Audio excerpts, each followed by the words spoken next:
বাংলাদেশের সব পুলিশ এখনো মরে নাই, এখনো ভালো ভালো কিছু পুলিশ আছে। সেলুট ভাই আপনাকে, কষ্ট হইতেছে আপনার? সেলুট। বাবা কষ্ট আল্লাহ এই যে দিয়েছে, এখন এখন মানবতার না ভিতরে আছি। ধন্যবাদ। চাচি কি কি নিবেন আপনি দোকানদার ভাইকে বললে নেন। বাবা বলে যা খুশি আমি চাই নি।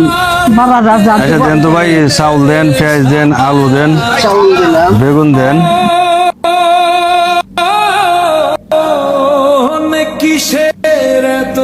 আমার একটা কার্ড দিয়ে দিমু, নাম্বার দিয়ে দিমু, হাসপাতালের সামনে আইসা আপনি ফোন দিবেন আমাকে, ঠিক আছে? মোবাইল নম্বর দিবেন কার্ডের মধ্যে। আচ্ছা আচ্ছা ঠিক আছে, আসেন আসেন। মাছ বাজার যান চাচি, বড় দেখে একটা মাছ নেবেন। চাচি বাবা কি মাছ নেবেন? বাবা আল্লাহ যদি আমার এই যে মাথায় একটা সিলপারি নিয়ে দেন আল্লাহ। সিলভার মাছ নেবেন? হ্যাঁ দেন তো একটা বড় দেখে সিলভার মাছ দেন। বিসমিল্লাহির রহমানির রহিম। আল্লাহ আল্লাহ বাজার ধরতে পারবো না, রেজিস্টার ছিল। বাবা আল্লাহ বাবা আপনার খায়ের দাম করুন। মায়ের পুত মায়ের বুক দয়া করবেন, দয়া করবেন। আমার পুত আল্লাহ নিচে নিচে